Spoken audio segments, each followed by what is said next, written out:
So where can down payment funds come from? It's a great question again. I mean, so down payment funds, for the most part, the two biggest things I tell people is family is fine, or your checking, savings, 401ks, retirement accounts, and family.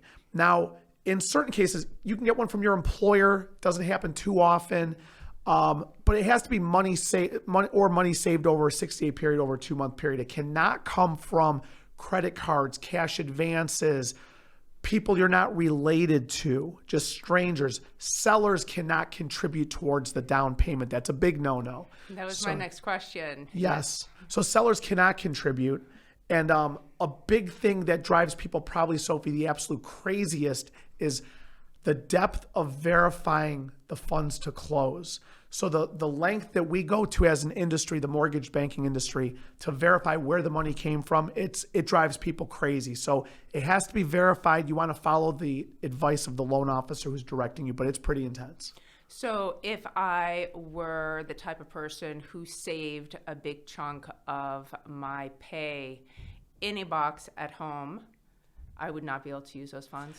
It's absolutely correct, because the problem with that method, which is, so you saved up money or you withdrew money from your bank account and you put it in a shoebox at home and you've got cash. Mm-hmm. The problem is you cannot prove where cash came from.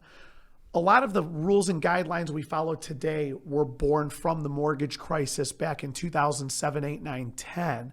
So from that experience, what they found was a lot of sellers, it used to be, before that time, I would say to a buyer, you need $3,000 to come to the table and just get a cashier's check at the bank.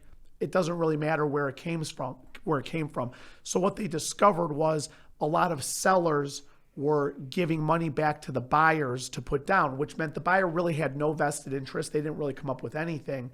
So in a very roundabout way, the buyer was coming to the table with nothing.